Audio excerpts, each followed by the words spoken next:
एकनाथ शिंदेंना आरक्षण द्यायचे आहे, पण देवेंद्र फडणवीस थांबवत आहेत असा आरोप मनोज जरांगे पाटलांनी केला होता। आणि याच आरोपावरून उपमुख्यमंत्री देवेंद्र फडणवीस आणि मुख्यमंत्री एकनाथ शिंदे या वादामध्ये उतरल्याचं पाहायला मिळतंय। काय म्हणतात, काय प्रतिक्रिया या संदर्भाने येत आहेत आणि या सगळ्या गोष्टीवरनं एक वादंग पेटल्याचं पाहायला मिळतंय। पाटलांचं माझ्यावर विशेष प्रेम आहे, पण हे देखील मला या निमित्ताने सांगितलं पाहिजे की राज्याचे सगळे अधिकार हे मुख्यमंत्र्यांकडे असतात। ते आम्ही तुम्हाला नाही विरोधक मानलं, तुम्ही का समजून घेत नाही?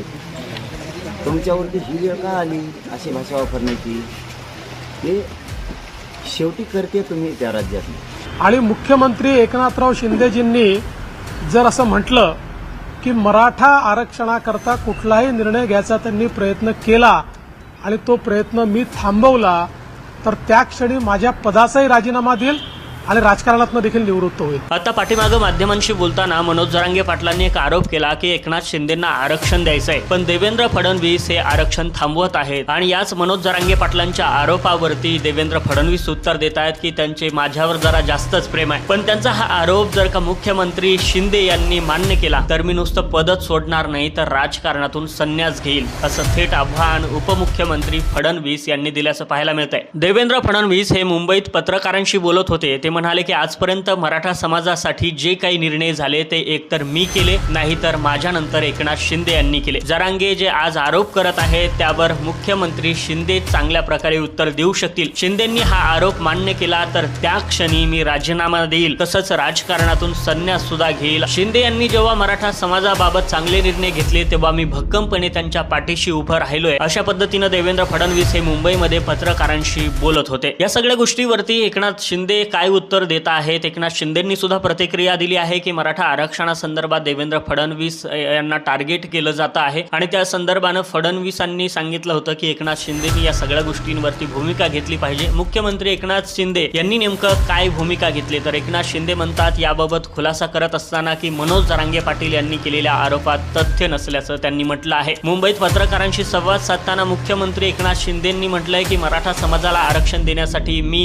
देवेंद्र फडणवीस आणि अजित पवार एकत्र बसलो। आरक्षणासाठी विशेष अधिवेशन सुद्धा बोलवलं होतं। प्रत्येक बैठकीला देवेंद्र फडणवीस उपस्थित होते। मराठा आरक्षणासाठी जो कायदा केला त्यात फडणवीसांची मोलाची भूमिका आहे। अजित पवारही सहभागी होते। मनोज जरांगेंच्या मागणीनुसार ज्यांच्या कुणबी नोंदी आहेत त्या आम्ही देऊ सुद्धा लागलोय। मराठा समाजाला ज्या सवलती होत्या त्या दिल्या, मराठा समाजाला 10% आरक्षण सुद्धा दिलं। या सगळ्या गोष्टीला विरोध करायला कोर्टात कोण गेलं ते आधी बघा, असं एकनाथ शिंदे यांनी जरांगे पाटलांना उत्तर देताना बोललंय। तसंच मराठा आरक्षण मिळू नये यासाठी विरोधी पक्षाचा हात असल्याचं सुद्धा एकनाथ शिंदे यांनी म्हटलंय। देवेंद्र फडणवीस ज्यावेळेला मुख्यमंत्री होते त्यावेळेस त्यांच्या कारकिर्दीत मराठा समाजाला आरक्षण देण्याचं काम झालं, मीही कमिटीत होतो। देवेंद्र फडणवीस मराठा आरक्षणाला विरोध करतायत हे पूर्णपणे चुकीचं असल्याचं एकनाथ शिंदे यांनी सांगितलंय। मनोज जरांगे पाटील यांच्या आरोपात तथ्य नाही, आम्ही जो काही निर्णय घेतो तो सर्वानुमते घेतो, असंही मुख्यमंत्री एकनाथ शिंदे यांनी उपमुख्यमंत्री देवेंद्र फडणवीसांची पाठराखण करताना उत्तर दिली आहेत। मंडळी, हे सगळं वादंग पेटलं होतं एकाच कारणावरनं की एकनाथ शिंदेंना आरक्षण द्यायचं आहे, पण देवेंद्र फडणवीस हे आरक्षण थांबवत असल्याचा आरोप जरांगे पाटलांनी केला होता। मात्र या सगळ्या गोष्टींवरती एकनाथ शिंदे आणि देवेंद्र फडणवीस यांनी प्रतिक्रिया आपापली दिली आहे। तर या सगळ्या गोष्टीला उत्तर देत जरांगे पाटलांनी पुन्हा काय वक्तव्य केलंय? जरांगे पाटील म्हणतायत की उपमुख्यमंत्री देवेंद्र फडणवीस यांनी 2 वेळा राजीनाम्याची भाषा केली आहे, यामुळे ते 100% दोषी आहेत, अशा पद्धतीनं थेट आरोप जरांगे पाटलांनी देवेंद्र फडणवीसांवरती लावलाय। मराठा आरक्षण आंदोलनाचे नेते मनोज जरांगे पाटील यांनी आंतरवली सराटीमध्ये सोमवारी पत्रकारांशी बोलताना खऱ्या अर्थाने हे वक्तव्य केलंय। आम्ही तुम्हाला विरोधक मांडलेलं नाही, तुमच्यावर अशी भाषा वापरण्याची वेळ का आली याचाही विचार करा। मराठा आरक्षणाच्या निर्णयामध्ये मी अडथळा आणला असेल तर मी त्या क्षणी राजीनामा देईल, असं वक्तव्य फडणवीस यांनी केलं आहे। पश्चाताप आलाय तुम्हाला मराठ्यांच्या विरोधात गेल्याला, तर तुम्ही राजीनामा देईल म्हणताय, तर माझी तुम्हाला सरळ विनंतीची, सरळ यात काय आडं बोलत नाही किंवा राजकीय भाषा बोलत नाही, करते तुम्ही या राज्याची। तुम्ही मराठ्यांचं आरक्षण रोखलंय हे सत्य, तुम्ही ते द्या ना।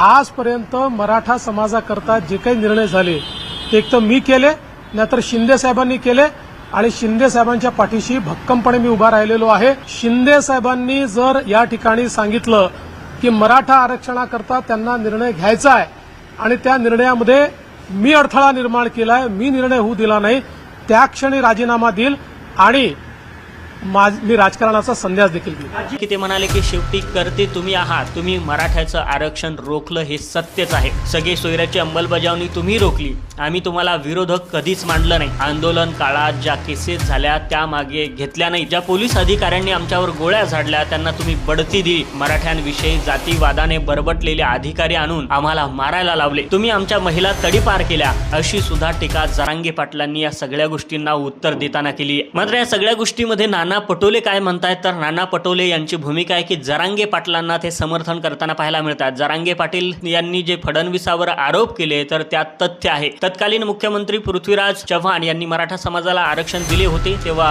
त्या विरुद्ध फडणवीसांचेच निकटवर्तीय न्यायालयात गेले होते. तत्कालीन महाधिवक्ता आशुतोष कुंभकोणी यांनी आरक्षण प्रश्नी बाजूने मांडण्यास आपल्याला फडणवीस यांनी सांगितलं असं म्हटलं होतं. असा थेट आरोप काँग्रेसचे प्रदेशाध्यक्ष नाना पटोले यांनी केल्याचा पाहायला मिळतोय. मात्र एका वाक्याभोवती सगळं हे गोष्टी फिरताना पाहायला मिळतात की जरांगे पाटील यांनी केलेला आरोप एकनाथ शिंदेंना आरक्षण द्यायचं आहे पण देवेंद्र फडणवीस हे आरक्षण थांबवत आहेत. तसं पाहिलं तर मनोज जरांगे पाटलांच्या मतानुसार की करते धुरते तुम्ही आहात आणि त्याच्यामुळं तुम्ही राजीनाम्याची जर भाषा करत असाल, 2 वेळेला राजीनाम्याची भाषा तुम्ही केली आहे त्यामुळे तुम्ही दोषी आहात, अशा पद्धतीचं मत मनोज जरांगे पाटलांनी व्यक्त केलंय. मात्र जरांगे पाटलांचं जे वक्तव्य होतं एकनाथ शिंदेंना आरक्षण द्यायचं आहे पण देवेंद्र फडणवीस थांबवत आहेत, या वाक्याला खऱ्या अर्थानं टार्गेट केलेलं पाहायला मिळतंय. देवेंद्र फडणवीसांनी त्यांची भूमिका स्पष्ट केली आहे की जर असं काही असेल, मी खऱ्या अर्थानं जर अडथळा असेल मराठा आरक्षणासाठी किंवा जर तुम्हाला असं वाटत असेल की एकनाथ शिंदेंना मी आरक्षण देऊ देत नाही, एकनाथ शिंदेंना फक्त असं सांगू द्या आणि त्यांनी जर सांगितलं की दुसऱ्या दिवशी राजीनामा देतो आणि आरक्षणातून खऱ्या अर्थानं संन्यास सुद्धा घेतो, असं सुद्धा देवेंद्र फडणवीसांनी मत व्यक्त केलंय. मात्र या सगळ्या गोष्टींमध्ये मुख्यमंत्र्यांनी खऱ्या अर्थानं देवेंद्र फडणवीसांची पाठराखण करत वक्तव्य केलंय की जरांगे पाटीलांनी जे